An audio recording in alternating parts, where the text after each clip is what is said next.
Hello and welcome to the Friday show. I have got Maura Quint joining me today. Great conversation with Maura coming. If you want to jump to it, you can. It starts at 29 minutes. I want to thank everybody who joined me at last night's hangout. It was amazing as always, and I have posted it for any paying subscribers that want access to it. You can watch it. A few of you always do.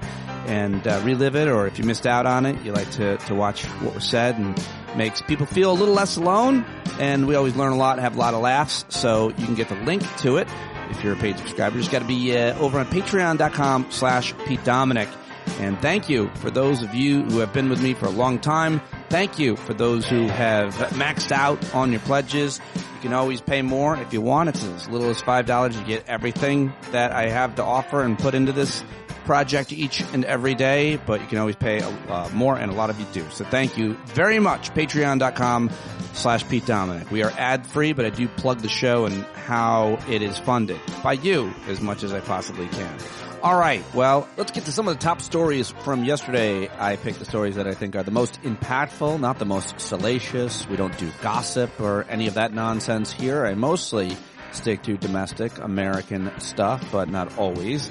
Those are the criteria. That is my editorial basis for how I choose these stories, and just always a spiritual reminder that these are the aberrations, the exceptions. That's what makes news, the abnormal things, because you know what? Right now, all over the world, people are having sex. People are loving each other, being kind to each other. That is the norm, and so we don't report it. So let's get to the news, the bad stories. And let's start with this one, which is outraging. It's outrageous. I got a text from my friend Zatz yesterday, breaking this news to me yesterday. He, of course, a pediatrician who follows closely the guidance from all layers and levels of government. He was recently at a conference for pediatricians, and I can tell you this, they do not like RFK Jr. Yesterday, the CDC changed its position on vaccines and autism. That's right. Of course, they've always fought against the claim that vaccines cause autism because there was no link to it, ever. Until this week, a website it created to fight misinformation said that studies had shown no link between receiving vaccines and developing autism.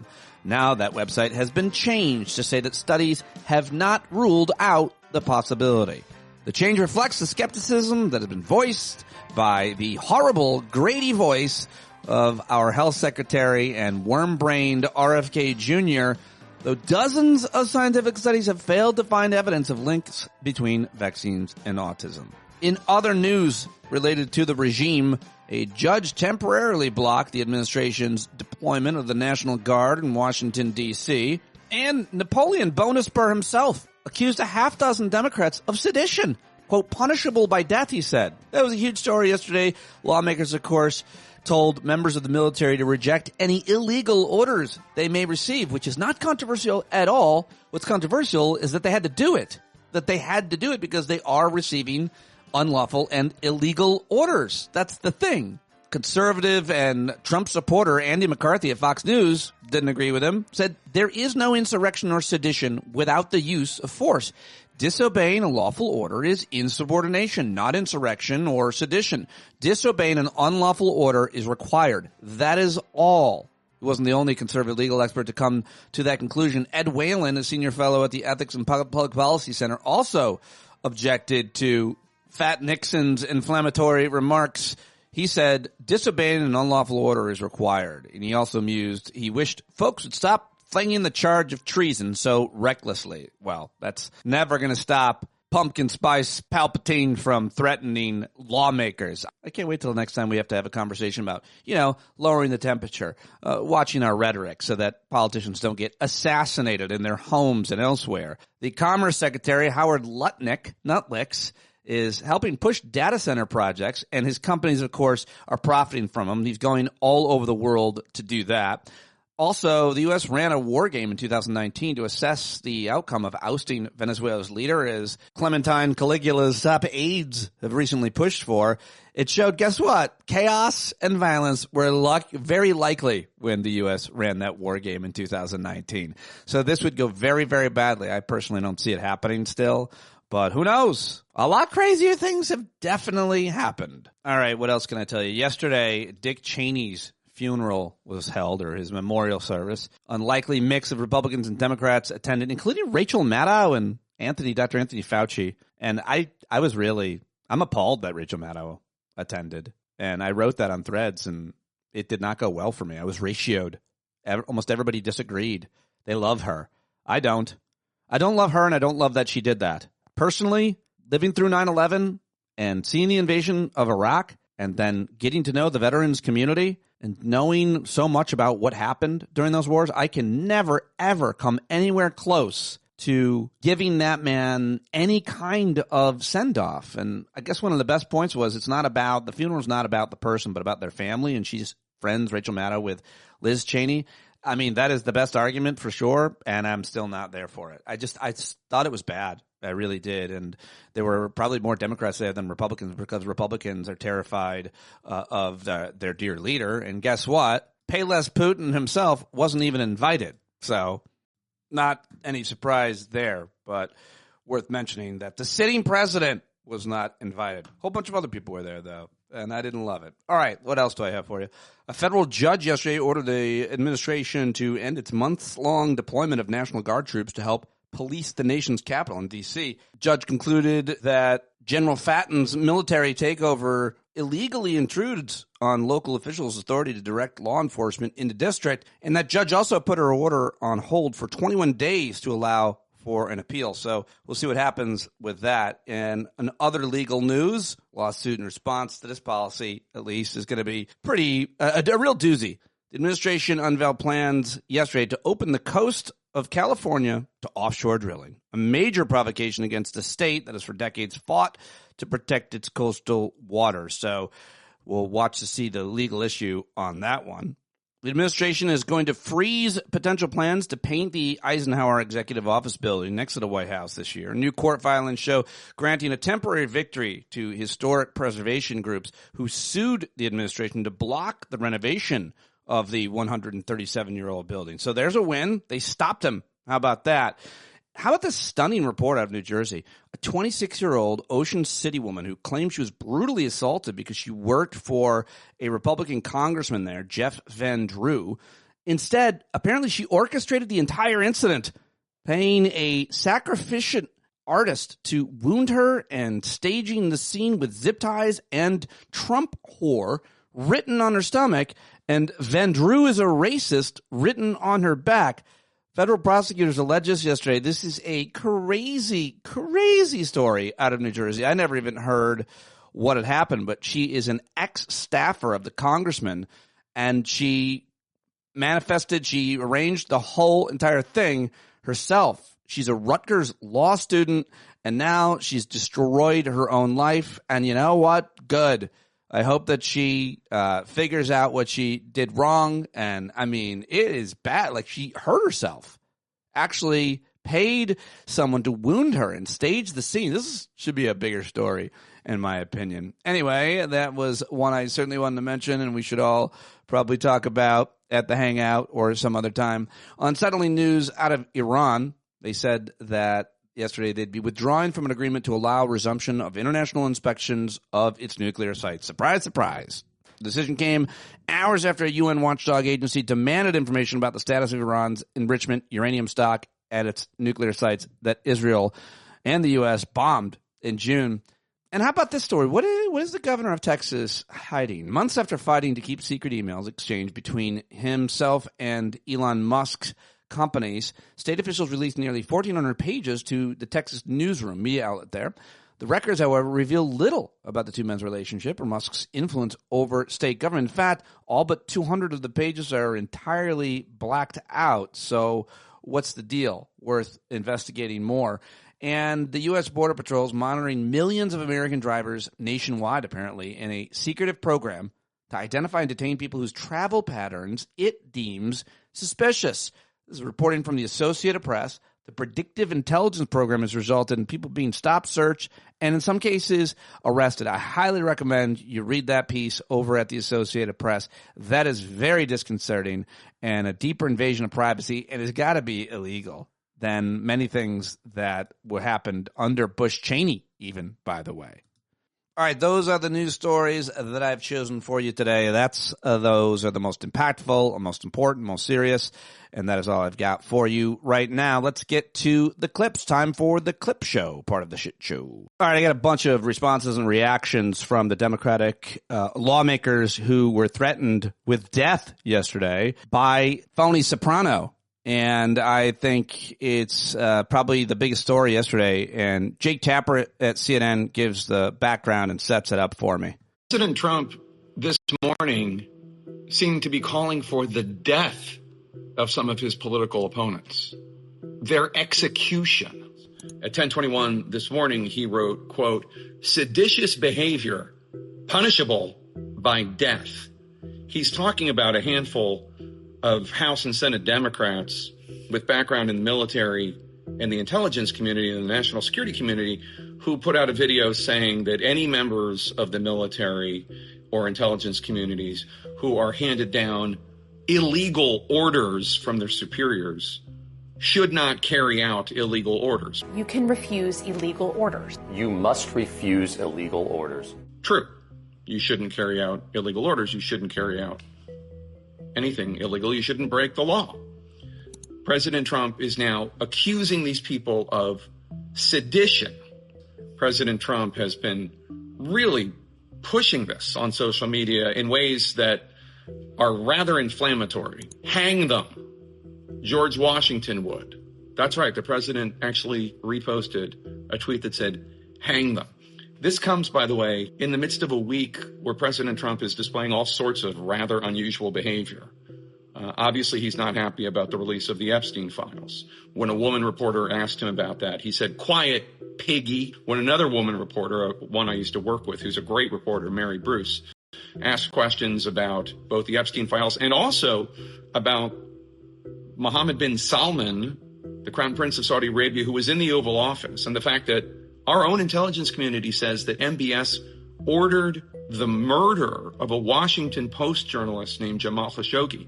President Trump got mad at the reporter for asking about it because he said it would be impolite to MBS. And then he started criticizing the victim of the murder, Khashoggi.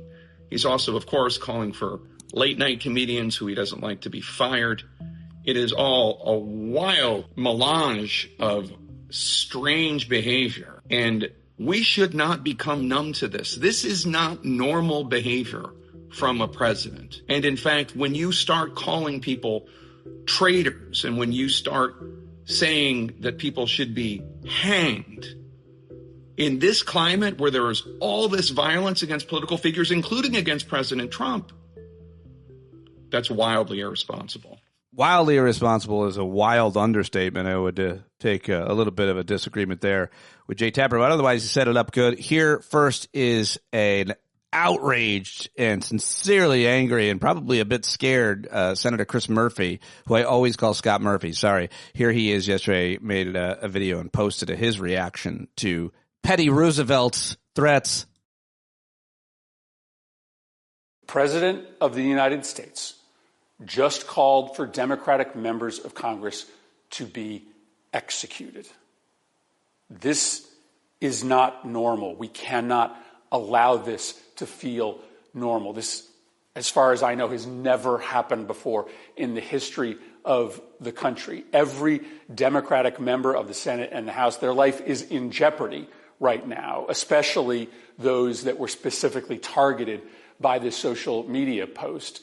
Democratic senators and House members who were simply saying that no member of the military should act illegally or in violation of the Constitution. The President of the United States just called for members of Congress to be executed. If you are a person of influence in this country, maybe it's time to pick a fucking side. If you are a Republican in Congress, if you are a Republican governor, maybe it's time to draw a line in the sand and say that under no circumstances should the President of the United States be calling on his political opposition to be hanged. We are at a very dangerous moment right now. The President is engaged in the wholesale incitement, endorsement, and rationalization of political violence in this country. This is a very slippery slope that we are on. This is a moment for people to step up, for Republicans to step up, for business leaders to step up.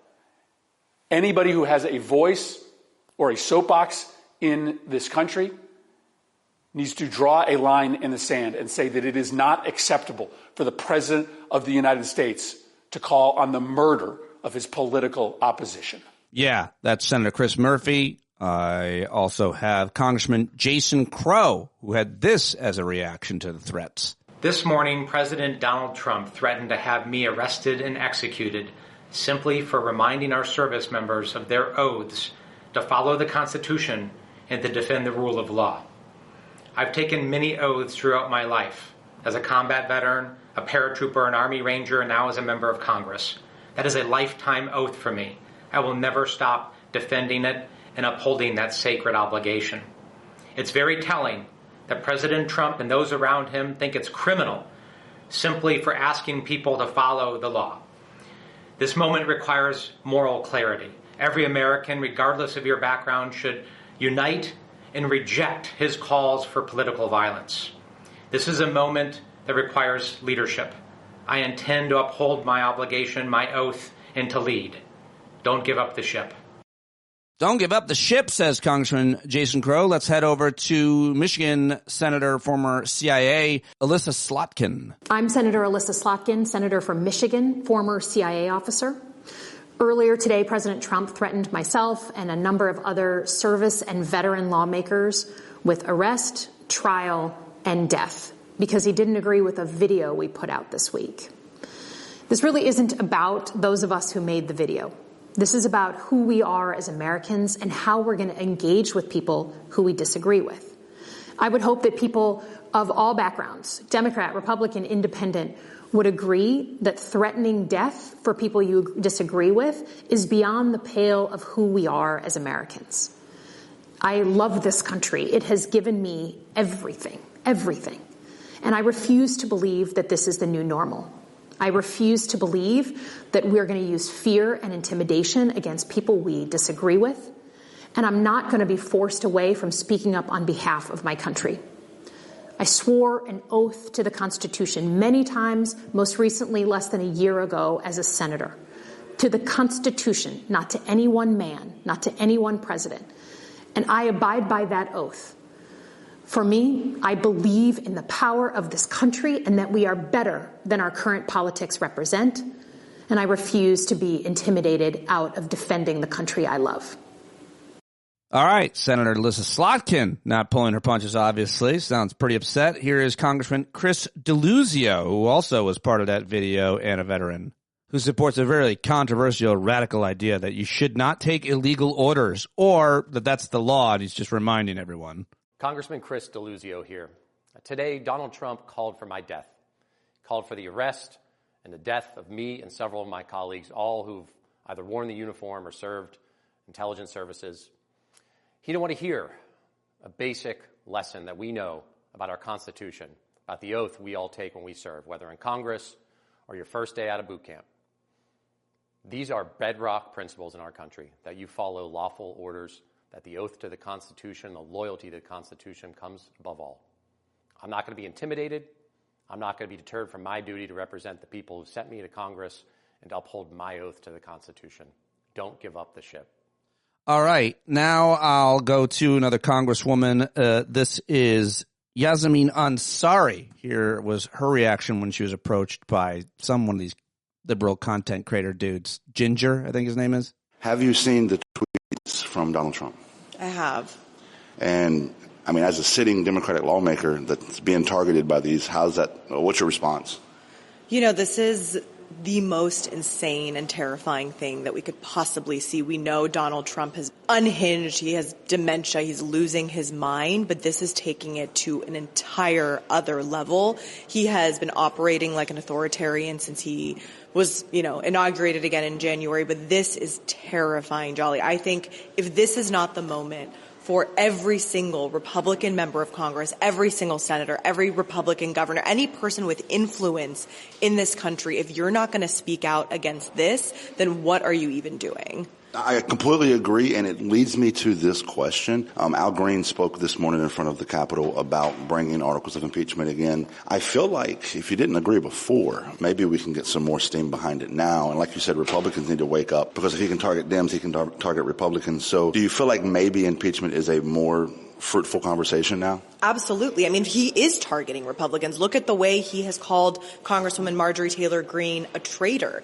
This is actually a moment for her as well to speak up against this, because this could happen to anyone. This is extremely dangerous. We're in a time of heightened political violence where members of both parties are getting assassinated in broad daylight. This is becoming the norm. And now he's putting the lives of these people who are heroes, who served our country, who are now members of Congress and the Senate in danger. Like, we should not have to be fearing for our lives and our family's safety every single day because we're serving our country. And for a sitting president to say what he said today online, this has never happened before in American history. I think back always, like, my parents fled to this country from Iran. Iran is where a regime kills its political opponents or threatens to kill its political opponents. Now the president of the United States is doing that. How is anybody okay with this? How is every single person not picking a side right now? Yeah, well said. Well, guess who did pick a side? The full-time coward and Speaker of the House, Lil Mike Johnson. And guess who he sided with? The president posted that Democrats who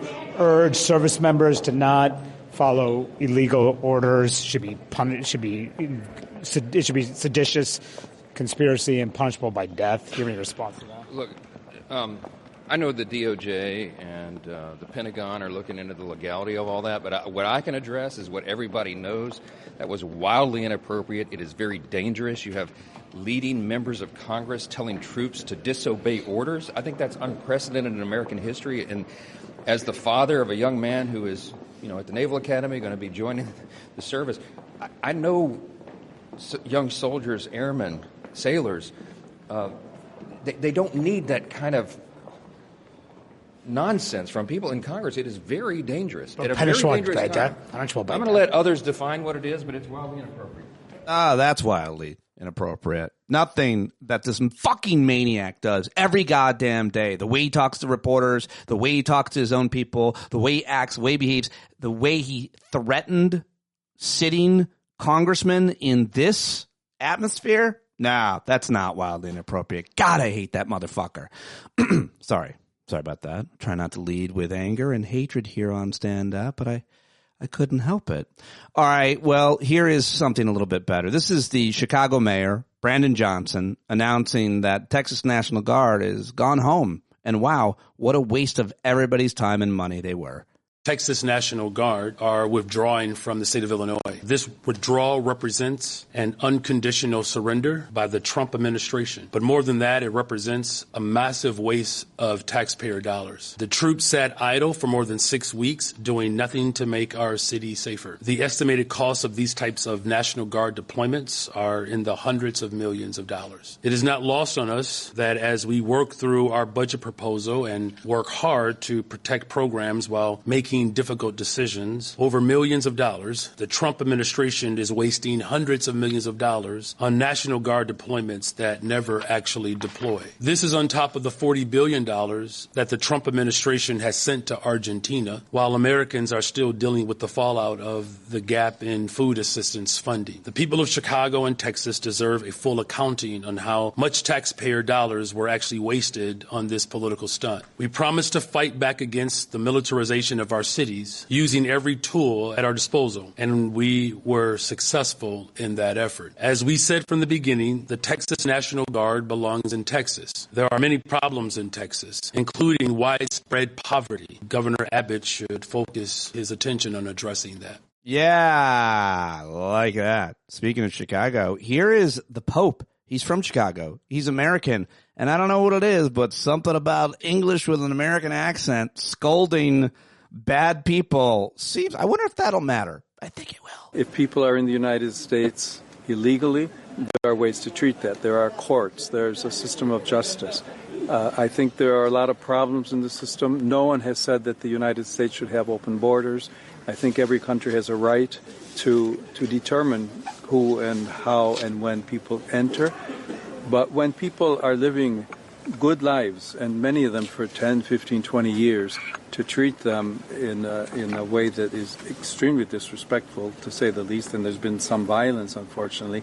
I think that the bishops have been very clear in what they said, and I think that I would just invite all people in the United States to listen to them. Yeah, I like it. I like that Pope, huh? Good stuff. I got a couple clips from Congresswoman Jasmine Crockett. First, here she is on CNN last night. She was asked about the redistricting scam that started with Texas and looks like it's backfired all over the face. Here it is. Wonder when you look at that ruling stands, do you think the blue states that have launched their own redistricting should stand down on it? No, I don't. Because guess what? The president hasn't stood down, and the president started this. So if he wanted to start it and Democrats decide that they're going to finish it, then so be it. At the end of the day, number one, this is not a final ruling. We know that Texas has decided that they are going to appeal this up to the Supreme Court, Trump's Supreme Court, so it's not final. That's number one. Number two, we know that he now is applying pressure on Florida. We know that they were twisting the arms of those in Indiana to the extent that one of the Indiana Republicans ended up being doxxed here recently. We know that they took a seat away in Missouri. We know that they went to North Carolina after North Carolina, in my opinion, illegally took 3 seats last time. They took another seat out of North Carolina. We know that he tried to go to South Carolina. We know that as it relates right now, they're taking 1 or 2 seats out of Ohio. So, no, I don't think that we should stop. I encourage Virginia to move forward. They have a mandate. We know that on November 4th, they overwhelmingly decided the Democrats should run their legislature. And I encourage Maryland and anybody else that can get into the game to get into the game. Yeah, I love her. And here's a little bit more. She was at an oversight hearing yesterday. She had a poster of Jeffrey Epstein and Donald Trump, and it was real good. Here it is. This is the President of the United States standing beside his best friend, Jeffrey Epstein. As we all know, Mr. Epstein is one of the most notorious sexual predators in American history. For 8 weeks, the Republicans on this committee have chosen to protect these 2 men instead of providing justice to Mr. Epstein's victims. Now the administration is panicking. First, they campaigned on releasing the Epstein files. Then AG Bondi and Associates did a photo op with the files. And she said, and I quote, "The Epstein list is on my desk." Then somehow the Epstein list didn't exist. Then the Epstein files became a Democratic hoax. Now the president is supposedly supportive of releasing the files, even though he's currently ignoring a congressional subpoena to do so. Now the president is simply crashing out. And it's because he can't seem to explain his special decades-long relationship with one of the most prominent sexual predators in American history. It's already public that he's in the Epstein files, but his administration is hiding the context of his involvement, if any, with Mr. Epstein's horrific crimes. Yes, so good. So very good. Watching the Republican sit next to the chairman, sitting right next to his hands and his face, basically. Was worth it as well. All right, Kevin Richburg sent me this very funny video. We all love to criticize the New York Times, rightfully so, and comedian Michelle Wolf made this fun video. The New York Times wrote another important and necessary op-ed with the headline, "Epstein emails reveal a lost New York. How the released documents are steeped in a clubby world that's all but gone." And sure, I guess you could look through all the emails that have been released so far and walk away with nostalgia. What's next? You gonna do an op-ed about how the Ed Gein documentary reminded you of the whimsy of arts and crafts? I don't think the New York Times is the gray lady. I think the New York Times is the middle-aged man who lives in his mother's basement. I mean, you've lost all credibility at this point, buddy. Just be the tabloid you really want to be. Make the money. You've lost credibility. People can't believe you anymore, you know? It's like, once it's gone, it's gone. I'm not going to ask RFK Jr. for skincare advice. But you know who would? The New York Times. All right, there you go. Well, let's get to my guest. It's Maura Quint. She's one of the best, and she joined me live yesterday. You can watch it on YouTube and Substack at Stand Up with Pete. She's an activist. She is a comedian and a writer. She is an organizer, and she is a very good friend of mine She's been behind the Tax March initiative, an organization, and she's been on the forefront of fighting billionaires and trying to get them to pay their fair wage, their fair taxes for years. And always love talking to her. Yesterday, no exception. Obviously wanted to talk to her about all the horrific sexism that we're seeing from Roper, Cleveland, and others as well, and the support of it, and a bunch of other things. Let's do it right now with Maura Quint. Maura Quint joining us, who is joining us from a store that sells backgrounds that are perfect for podcasting. Yes, but the lighting is not. That's the trade-off. Oh, all right. Yeah, no, you only get the background. I think it's fine. I'm happy to have you. Thank you very much for joining me. Appreciate you giving us your time, wisdom, ideas, and all of the rest. Happy to be here. Quiet, Piggy. It's probably all you're saying now. Like that one really. I was just at the gym, and this woman did not want to let me work in, use the machine while she was using it. Mm-hmm. I just let her have it. I just gave her a quiet piggy, and I felt better about myself. What I say to myself every morning. I don't know how he got my internal monologue, but there you have it. When he said it, you were like, it was very disturbing. I mean, you don't want to hear your inside thoughts outside. Do you think that men in general, do you think he treats women differently than men, male reporters, different than, or any other? Question. Are you asking that? Like, is that a legitimate question at this point in time? Do I think Donald Trump has treats women differently than he treats men? Yes, Pete. Yes, I do. Let's go back to, 2005 when that question might still be relevant. Yeah, I mean, he's a fucking piece of shit misogynist. He hates women. Actually, in 2004 was when I was on The Apprentice, and the reason I passed on meeting him was because of how he was with women. And that was all that was in my mind. I was like, oh, that guy that definitely raped women? It was on The Apprentice. We knew then when he was on The Apprentice. Oh, yeah. I mean, everyone's always known. He's a vile human. I mean, I don't think he thinks other people are real. Regardless, he definitely does not believe that other humans exist, but I think he still does sort of vie a little bit for the approval of men. They are still something to impress generally, whereas women are non-entities. Women have no humanity to him. They do not exist. They are merely tools, vessels. Yeah, vessels. Yeah, absolutely. And the disturbing thing that I found, I didn't know.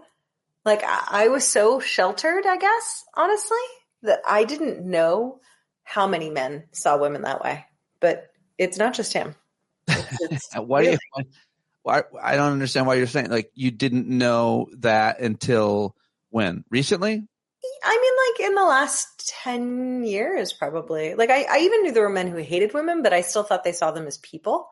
But no, I'm increasingly understanding that there are a lot of men who they see women as non-entities, as they zap the humanity out of women. It's really awful, but fascinating to me. I used to see women as human and my equal, and then I tried a dating app. And then you realized they were all better than you? I assume that's where you're going. No?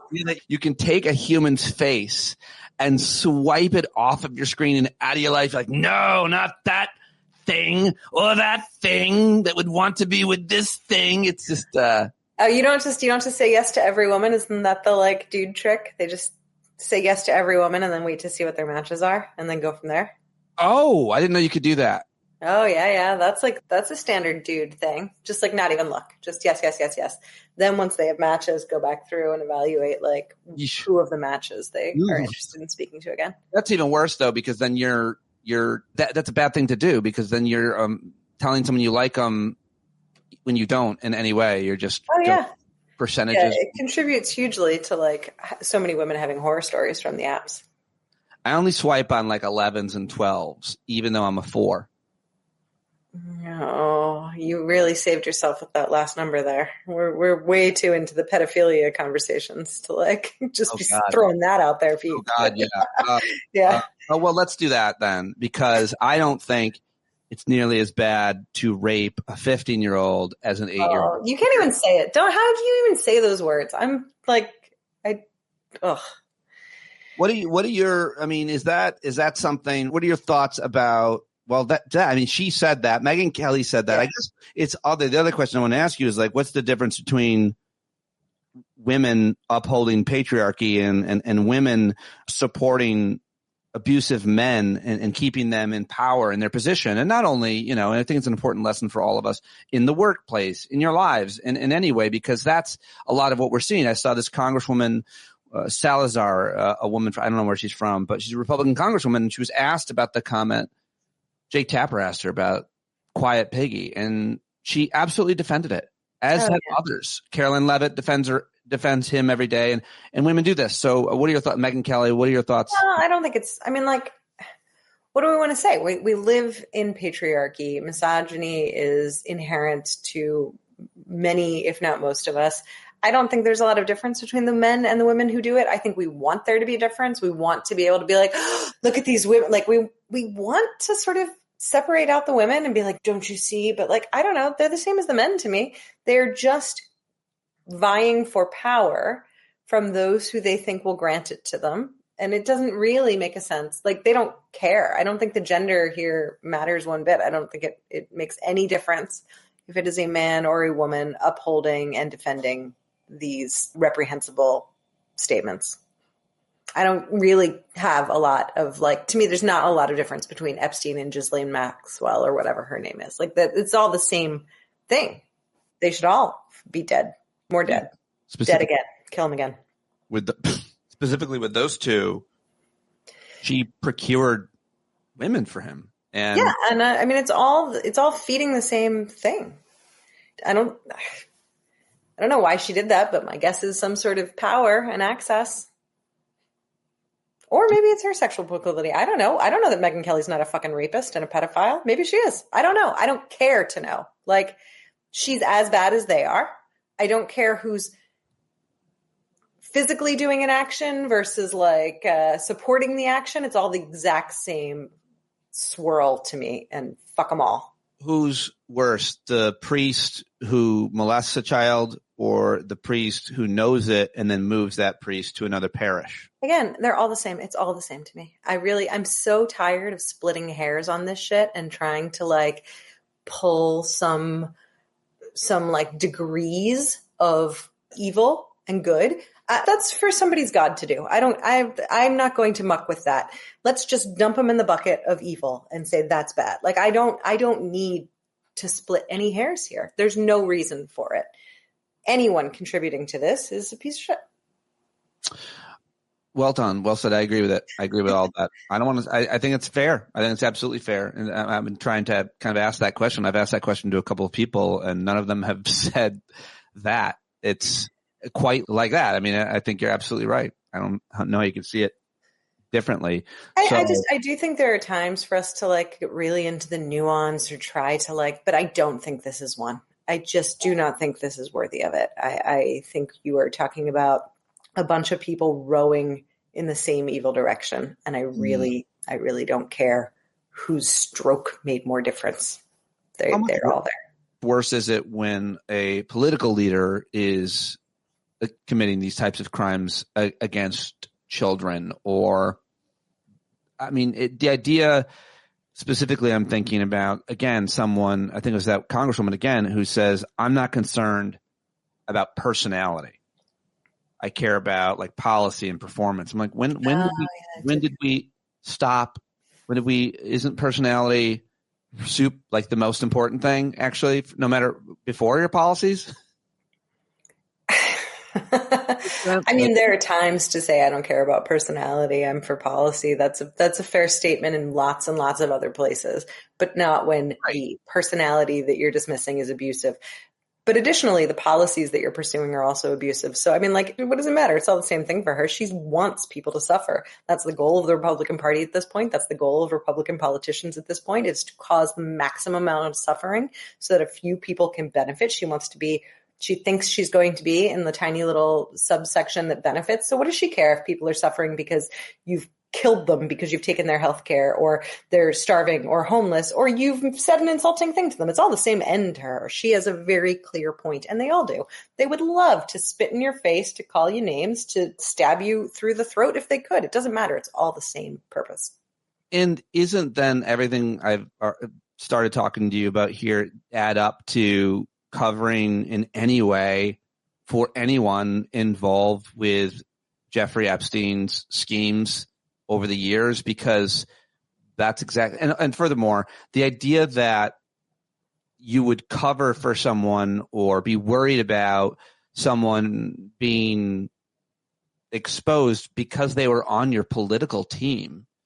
Like, I think somebody asked Democrat Scott Murphy on CNN, what if when we get the files exposed, there are Democrats in it? He's like, why would I care about that? Why would any of us care? I mean, that's nobody over here cares. Like, really, nobody does. I don't know. Maybe the Clintons care because they're going to be in it. But, like, I don't know. Nobody actually gives a fuck. Get rid of all of them. And I think in general, I will say, like, taking this much broader, I do a lot of work with canvassing. I do a lot of work with people on the ground. People are pissed off. They're sick of it. The Democratic Party has absolutely no confidence or faith. People would be more than happy to see both of the parties just absolutely go down in flames and just like, let's rebuild from the ashes. Ideally, let's build something else from the ashes. But there's not a lot of fealty going on here to the Democratic Party at all. Not from voters, certainly. What are your thoughts about what, if anything, we're going to see, or what, if anything, has changed or should change as a result of learning more about who did what? Are you talking specifically to Epstein stuff? I don't know. I have very little confidence. I also think that they will have scrubbed a lot of the Trump. Excuse me. I think they'll have scrubbed a lot of the Trump out of there. It's not as though, like, what faith do we have that they are releasing things that are true and compact and whole? This is an administration and a party that has been all about lying no matter what. So my only question is, like, are we actually going to see the whole of what was there? I strongly doubt it. As to what comes from that, I don't know. I have no idea, because we do not have a party. We do not have people in power right now who, for the most part, want to pursue what should actually happen, which is a lot of people should go away forever, whatever that means. That's not even me advocating for the carceral system, but they need to not exist here anymore. After having said all of that, I was surprised to see you defending Larry Summers so much. Why? What, do you have something special in your heart for him? He's my uncle. I love him. Oh my God, I hate him so much. Like, he just, I've had so much hatred for that man, longer than for so many of them. He's one of the first powerful men I ever hated. Aww. Because of his comments when he was Harvard president, or his economic policies, or all of it? No, the Harvard president stuff was when he first, because that was prior to my being all that plugged in to to politics and the things that were happening. But that one I read about, and I was so furious, and I could not believe that we were letting someone say these things and hold positions of power. I mean, I was past the point of pure naivete. It's not as though I thought that the people in charge were good people at that point, but I was surprised that he did not suffer consequences for that in any way. And that was infuriating. And that really taught me a lot. That was a big one for me. Yeah. Well, apparently he has stepped away from his, what the hell does that mean? Stepped away from? Is he getting paid by anyone? I don't know. The institutions, and several of them Democratic left-leaning institutions that had him as a fellow or whatever, they've just kind of quietly removed him. And I'm sorry, but fuck all of that. The fact that he was there to begin with, it's really frustrating and really infuriating. And I'm about to shoot my own foot, because I work with some of these institutions, but I don't care. I will not be quiet about it. It's absolutely. Based on your foot injury history, I hope you'll shoot a different part of your body is all I'm saying. I don't think they can take anymore. They're pretty numb. I can't feel it at this point. It's fine. I'm going through some of your posts on Blue Sky. I'm so angry today, Pete. You had no idea when you. I'm ready to fight. whether or not that's as a result of what's happening or as a result of your day or what's going on in your life. It's just the news. My life is fine. I'm happy to capture it because you speak. I think you are good at emoting for a lot of us. One of the reasons I like talking to you, frankly, is because I think when we see you, when we hear you, when we follow you on social media, it's like, yes, what she's saying. For example, I just found out that Megyn Kelly has a 14-year-old daughter you posted. Yeah, and that's all I said with that one too, because I didn't want to I knew the comments I would start getting on Blue Sky, so I wanted to leave that simply as its own statement. You also attacked Olivia Nuzzi. You said the main thing I learned about Olivia Nuzzi is that is a woman with absolutely no female friends. In case people aren't following, look it up who she is, or don't look it up. It is what signals that Real Housewives of Hell stuff with her. I mean, it's pure entertainment value, but really, what are you wasting your time watching? What do you, forgive me, but what do you see from her or someone else that would make you react with that kind of what does that mean that a woman doesn't have female friends? Well, she has just horrific taste in men. She loves the worst men possible. And if you have any female friends, they would be like, I don't know that he's great. Come on, let's go find you a dude who doesn't suck. Even if your taste runs towards Nazism, which hers seems to, there's still I don't know, surely there's someone more in your age range, at least. I don't know, somebody who doesn't sound like he's actually dragging his throat over an open cheese grater. Something like that. She's had, it's pretty awful. She definitely she's a hard one at this point now because of what we've learned about, her being a teenager when she started dating Keith Olbermann, who was in his 50s or whatever. Obviously, her life hasn't been great. And I probably would have a little more sympathy if she hadn't said some racist shit. And there is a point where you have to allow people to be who they are and own who they are. So I have sympathy for whatever happened to her as a child, but I still find her absolutely reprehensible as an adult. I love it. I don't know what you're talking about with the racist comments. I want to go look it up now, but like you said earlier, I'm good. I don't need to. Yeah, it's fine. Your life is in no way going to be bettered by going down that path in any way. I also am glad I asked about Larry Summers, not knowing how many posts you had made. I hate it so much. Flushing Larry Summers. Go follow Maura on Blue Sky right now. A lot of good things on there, including a viral thread about organizing and what you did and how you did it. It's a lot of people really liking that. I want to get to that in a minute, but also just finally wrapping up the news on this days, weeks, months long Epstein file thing. I got to ask you about one more woman, and that's Marjorie Taylor Greene. What's the case? She is standing in front of all the Epstein survivors. She's saying all the right things there, and doesn't that matter? Look, I think that there is a split that is currently happening in the Republican Party in the extreme right wing. And people are lining up their allegiances because Trump, even if he declares himself dictator for life, that's not going to be a very long life. That man is going to die. And everyone knows it. And let's even say, okay, this is his second term. He can't run again. Let's assume that's something that they're going to follow. The Republican Party and the right wing is going to need to keep going. They're going to need some figureheads, and they're having some splits. And some people are emerging as the leaders of various factions of the party. And she obviously wants to stake her claim in one place. Now, just because her claim has some bits of non-insanity, that doesn't mean she's not a piece of shit. She's an absolute piece of shit. I don't really care if she stoops to pet a dog sometimes. Okay, cool. That does not erase the fact that she still continues to have and hold reprehensible positions and advocate for truly terrible things. I have no time for her nor for anyone who wants to rehabilitate her in any way. She is trying to emerge as a right-wing leader that has a very specific following. And a lot of the right, the extreme right, was really focused on the Epstein stuff and on like this global conspiracy of child trafficking. That was a lot of how the right wing started and came to be.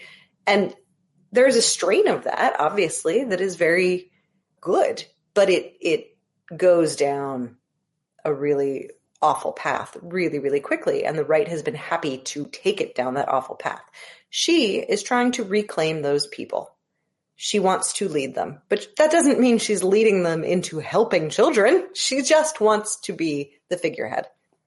Speaking of, and I saw this today, speaking of helping children, somebody posted, I don't remember exactly how she came on the scene, but one of the first horrible things that she said was something about denying the Sandy Hook shooting or something like that, like some Alex Jones shit. So yeah. I've always thought that was the worst thing that anybody had done or said in politics or in media, because we're used to super racist or super sexist, horrible things being said. But like to lose a child is the worst thing in the world. The only thing that can like make it worse, or nothing can make it worse, I guess, but like having someone tell you that the child never lived or the child never died or something, like, and to traffic in that seems to me to be the very lowest thing we've seen in American public discourse in our lifetime. And we've seen a lot of it. I think it's, it is sickening. And, it's very frustrating to not believe in hell because, the desire to see these people burn is so, so intense. But no, these are the worst of the worst. And she's one of the worst of the worst. Can people rehabilitate? Can they change? Of course they can. But that means owning the things that you've said and done, the harm that you have said and done, acknowledging it, and going down a path to explain why you've changed, and then making some sort of real effort to right the wrongs. She's not in any of that path. That's not her at all. She's not even acknowledging that anything she's ever done is bad. There's no reason for anyone to jump towards let's rehabilitate her. She's not trying to rehabilitate her. Like it's a ridiculous, ridiculous thing. She's a terrible person. Very well said. Very well said. Do you have anything to say about Dick Cheney's? He had this funeral today, and I was actually pretty aghast to see like Rachel Maddow sitting there, and I couldn't for the life of me understand why she would do that. And I posted about it. Think well of her, so huh? I know that everybody loves her, but I don't. So I'm like, really? Yeah, I've never really been a fan myself. Actually, I think that she does good work oftentimes, but a lot of it, I've got issues. But more importantly, I think that it's important not to normalize or to rewrite. And 1 million people died in Iraq. And the way I say it is that a generation of veterans were broken. It doesn't mean they all were, but I know that at one point there were 20 a day taking their own lives, addiction, divorce, so much more that has happened, moral injury, PTSD, and then you're going to go and show your respects. Because you're friends with Liz Cheney, or I just want to take one moment to say, at least for myself, and get your reaction, obviously, his funeral today, his death, his funeral. I don't know. I covered that war. I talked to veterans over and over and over. I talked to so many different military people and journalists covering it. I'm aghast, disgusted by that man. Yeah, no, he's disgusting. And the fact that anyone continues to do these sort of pleasantries or pay respects, that tells me who they are. Fuck her. Cool. I have nothing nice to say for anybody who would attend that. All they're telling me is that they value access to power more than anything else. And that's fine. That's good to know about them. But that means I don't respect you. And I've felt that about her before. So that's not a new idea for me about her. And I understand that we don't have a lot of people reporting on the left. She is a rare figure who has been permitted to. I don't want to say she's the only one doing it. She's just been allowed to hold a space there where many others could do it much better. But that doesn't, I don't have to respect her because she's managed to do it. That's just probably why she's been allowed to do it, because she still is more than happy to lick a boot. Ooh, wow. That made me want to lick a boot also. I don't know why. It's the way you said it. Yeah, sure. Have we talked since Donnie won and the woman, what's her name, Katie Wilson in Seattle won, and what your thoughts are on the rise of democratic socialism and the conversation around it and on the left or in democratic politics? I don't think we have. I mean, I think, I'm a fan of democratic socialism in general. I don't think that those are the words to use in every place, but I do think that running on believing in things and wanting to do things to help people is a good idea. And I think running candidates who have clear vision and true beliefs in anything good is only going to benefit us. And I think that the establishment Dems for far too long continue to be more than happy to run people who believe in nothing. And that's why we are where we are.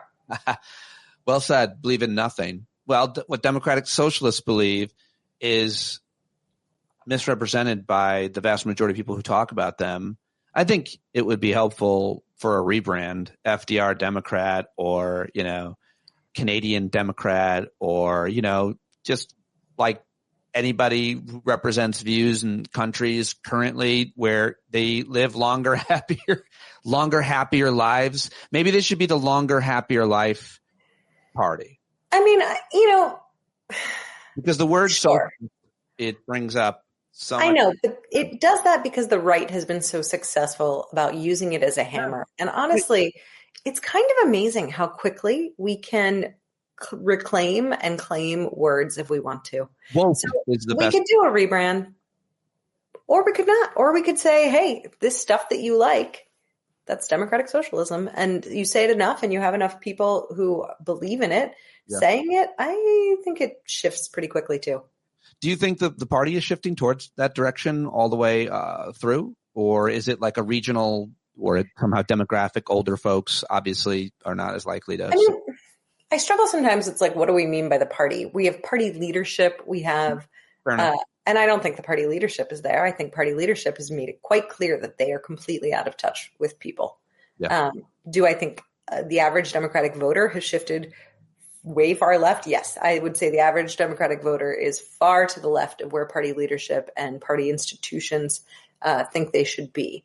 Now, how that realigns, I'm not sure. I mean, I think it needs to realign with a lot of ousting. A lot of people got to go. Ousting. You should host a show called Ousting. This week, we're going to oust, and you name somebody who we didn't even know, but you introduced us to why, and we're like, oh, yeah, that person should definitely be ousted. What did they do that for at CBS? Wow, meet an asshole. I mean, I could do that. I've got a new person every day. I mean, almost every time I learn about someone, it's because I have to learn that I hate them. Like, very rarely am I going like, I didn't know this person before, but they seem great. That's like real in the minority. I would like more of that. That's not really true because of what you've done over the past year, especially in organizing. It's been really remarkable. I'm so excited because it's obviously affected your life positively, but so many other people's lives positively. And you talked about this on a thread on Blue Sky this week, which I kind of wanted to just ask you about, because I think that is a very positive thing. And those are a lot of people that you didn't know the day before. And now you're working with them and organizing with them and doing amazing things. Tell me a little bit about it. Because you started a year ago, Trump won. I was furious and scared. So I sent a text to a few local women I knew and asked them to join me at a meeting and invite more like-minded women they knew. A few showed up and then a few more. We became a group called The Salon and we meet monthly. You went on to talk about what you've done and why organizing is daunting but worth it. Say more. Yeah, I think I've talked about this a bit here with you before, but yeah, I mean, I work in national politics. So after this election, I felt really defeated and really sad about like even just the work I was going to do and how that was, normally I take a lot of pride in that, but it just felt really hopeless. And it felt like the most important thing to do was going to be grow community. So that's what I tried to do. But it's hard for me because I live in central Pennsylvania. I know some people, but I moved there Like a lot of my friends are in Los Angeles. I work sometimes in DC. I have lots of friends in New York and in Philly. I don't have like a strong social network where I live. So I felt kind of removed and out of touch. So yeah, it was very like, I was not sure what would happen because I only knew a few people. And of them, they were like only kind of tentative on this, but they shared it around and, you know, they invited people. And after like 2 times meeting, maybe, there was a woman who, one of the first things that I did was I had everybody go around the group and share, what are your strengths? What is something that you can bring to a group like this? Because I felt like we all felt really powerless and hopeless. And I thought it would be a really good idea to like recognize that some of the things that we can do are powerful and our strengths. So I said even things like, you know, it can be, I have space, I can host something, I know how to cook, you know, I know how to sew, I know people, or because for me, I didn't really feel like I had a lot. What I could do is I can write an agenda, I can host a meeting, like I can do the like keep something going and running. And then one of the women eventually was like, I know people. That's my thing. I love like connecting people. And she went to work, like, and then from there, it just kind of grew, you know, because I acknowledged right away, I'm like, I don't know people. I'm bad at that. I need that help. And we had a lot of that kind of synergy starting to come and grow. And and it's been really fantastic. And it is definitely a group that like, sometimes we just complain and we cry and we always have tissue boxes out because somebody each time is like feeling stuff real intensely. Not each time, but a lot of times. And we also bring opportunities that we see to get involved. And we also bring problems that we see that we want to fix. And everybody, we have one woman who she works specifically with like wildlife. And she gave us a whole presentation on birds and how birds can explain the like health of your environment in all these different ways. And it was just stuff I would never otherwise know. And it's been really interesting and great. And we've done a lot in our year. I love it. I love it so much. And if people want to replicate what you've done, you've invited them to contact you and tell you kind of what you've done. When you said that we have the wildlife woman, I don't know why I jumped to. And she came to one of the meetings, that guy you could hire at the birthday party, and he brings like a Subaru station wagon worth of cages of critters. And she just brought to the meeting. She's like, we had an owl, an injured owl. There was a snake. I learned that she does actually do that. Like she did it at like a fair or a festival, like specifically conservation wise, but like, yeah, it was pretty cool. We did that. We had like one of my daughter's birthday parties. I think Julia's when she was like 6 or 7 or lady, or I don't know, showed up and just kept taking out cages, Tupperware. Why don't we do that at adult parties? We should do that. We should hire those people. Like people would go crazy. They would love it. I mean, it's important to introduce kids to nature, and you're not going to meet a lot of these critters up close. And so it's important so that you can value it, but it's just as important to reintroduce, or the first time, adults too, so you can see all the things we're killing. I love to get a drunk adult around a ferret. I think it's great. Oh, I don't want to tell you about a time I was drunk around a ferret, but I can tell you where it ended up. We all know. You do? Yeah. Oh. Just inherently, just instinctively. Just well, you didn't know. I wasn't drunk. No. Okay. You can tell us who you were. It's all right. We'll accept it. We won't ask questions. The baby ferret. It's so much worse. I acted like it wasn't as bad because it wasn't as big. How about this? What are you looking at on the economic policy front? How do you see, the government shutdown, what it achieved or didn't? And as we head into, the next year in terms of what you're advocating for, thinking about in terms of policy or legislation at any level of government, what's on your mind? What are you working on? It's a really good question. And actually, honestly, I'm trying to like regroup and figure it out right now because it's really tough. It's really, really tough. I think the shutdown was really difficult and a real struggle and a pretty awful situation. Ultimately, people are suffering. They are going to continue to suffer. It is pretty dire right now. So I think a lot of what we're looking at is trying to organize locally. And I've been talking to a lot of states as well that are putting together coalitions to do more of what like Massachusetts passed with the millionaire's tax, because I think state work is going to be a bit more effective right now. We obviously don't have a lot of space to move things at the federal level. So getting involved in state initiatives and ballot initiatives and working on minimum wage and millionaire's tax and those types of initiatives are going to be pretty key in the next couple of years. I feel like all these scandals are going to hurt the Republican brand so much that it makes Trump a lame duck. And it makes it very difficult. And we kind of knew this for Republicans in Congress to get any other legislation passed, because they used to just sign on to all kinds of things, including, the tariffs, which wasn't legislation. Obviously, that's being brought to the Supreme Court as a result. Congress is supposed to have that power, but they just look the other way. They look the other way in oversight and everything. And I feel like they are going to be less likely to do that as a result of this scandal and what might be coming out. As also just it's possible that he loses his grip on the Republican Party as a result of his approval rating, him being so unpopular that connecting yourself with him, surprisingly, could be a bad thing. What do you think? I mean, I do think that there are a few Republicans who are definitely like seeing that kind of wind blow. I think Marjorie Taylor Greene is one of them. I think she's setting herself up in that way. But for the most part, no, I think we're still seeing that, broadly speaking, the electeds are more than happy to like fall in line behind him with absolutely zero challenge to anything that he wants to do. So, I mean, maybe they'll start to peel off a little bit more, but I don't see it happening right now. I almost was going to say, and maybe that means Republicans would propose or support policies that actually benefit the public. It's just that they never have.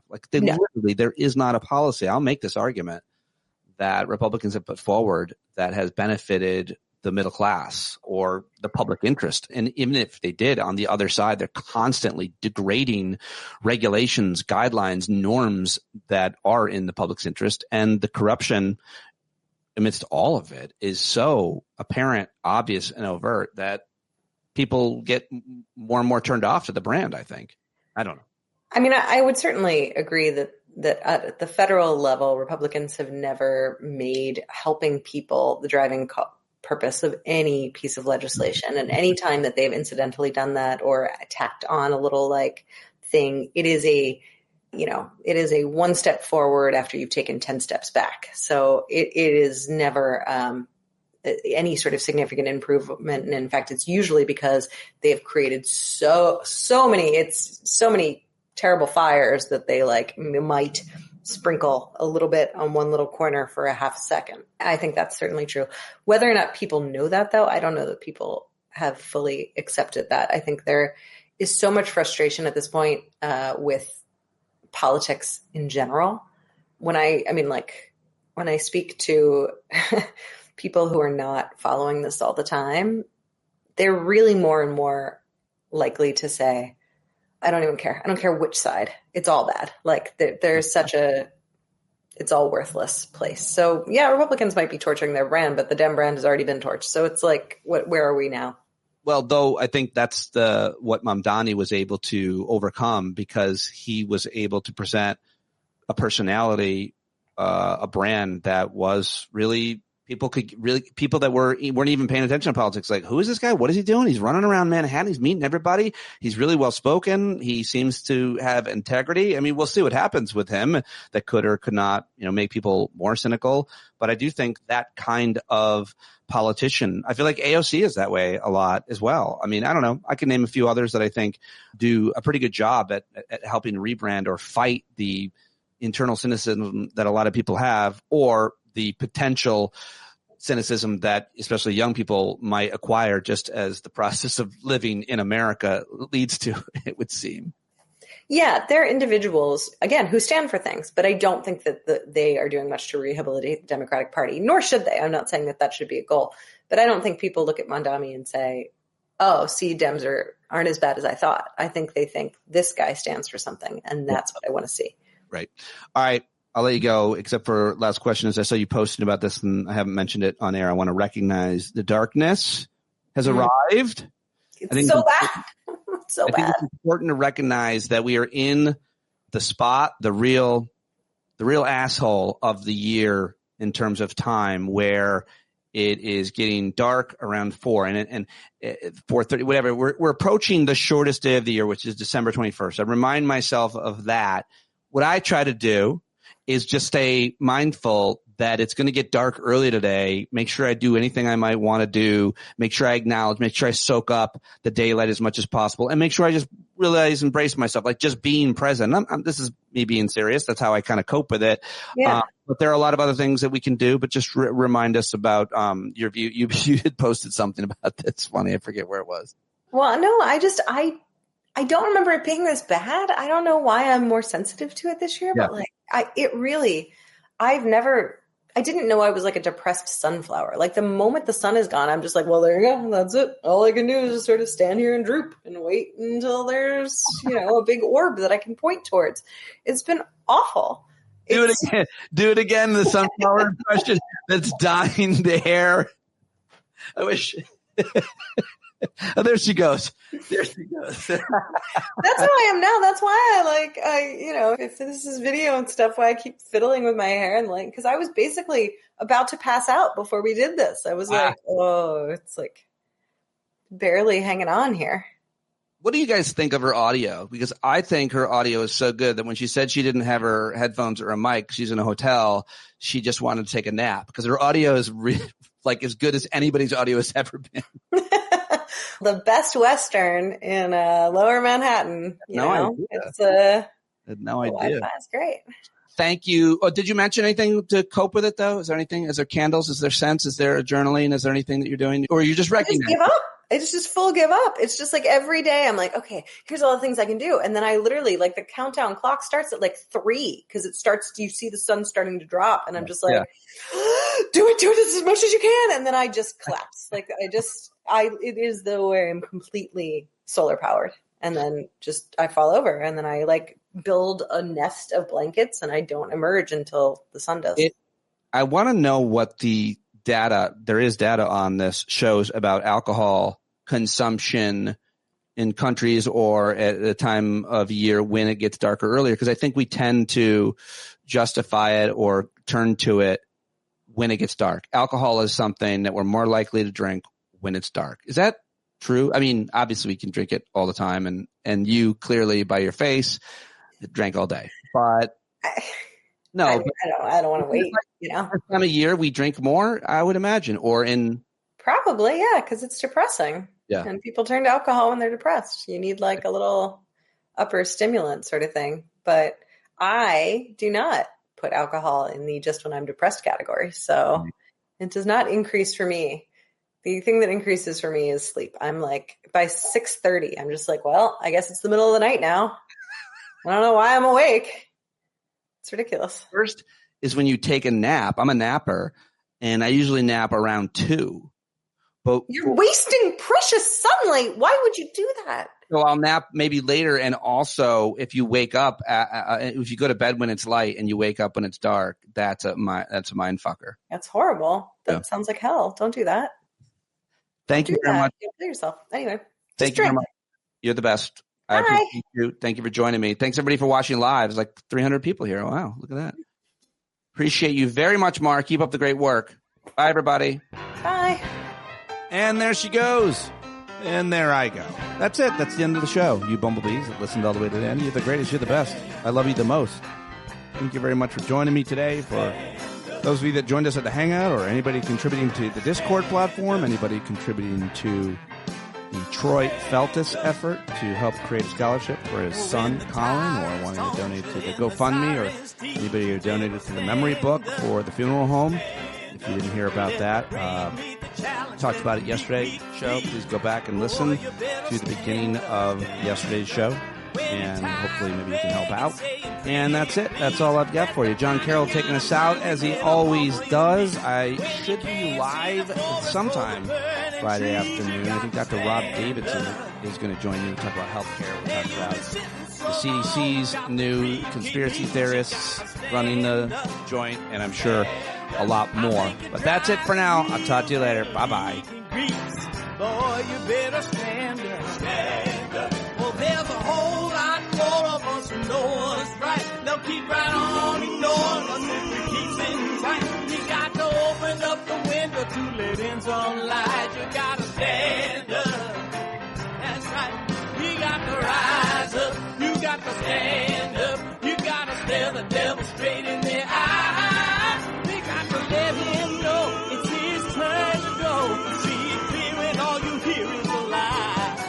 Don't get up off of your butt, get down off of your fence. Even if it ain't a very friendly audience, well, they'll begin to listen when you start making sense. And you stand up, stand up. No need to point your rifle to defend your town. Just stand up, stand up.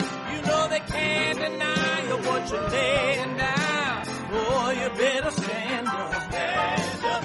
Show your face of every color, yellow, black, red, and brown. This is the place where every lost child will finally be found. There's only one thing to do before we stand our ground, and that's stand up, stand up. Well, the founding fathers saw a land for all. They had to stand up, they had to stand up. They had a keen imagination for a crystal ball, drawing all the plans of a stand up. But all they had to go on was the time they were in, with other causes for laws, and since they weren't even sin, they knew that change was gonna come before the change could begin. They had to stand up. All right, they had to stand up. We got to stand up. We got to look the devil square in the eye. We gotta let him know it's his time to go, and make it clear when all we hear is a lie. Why you lying awake wondering where the money all went? It'll be the cost of freedom that'll go unspent. You can see him flee the scene of that experiment if you stand up. Alright, we got to speak up, we got to reach up, and raise your voice in every way you know how. Don't be toes up, you got to show up. Ain't no better time to do it but now. No need to pledge allegiance to no wanton tribe. Rise up, show obedience to the voice inside, and listen well and it'll tell you not to run and hide. It says stand up.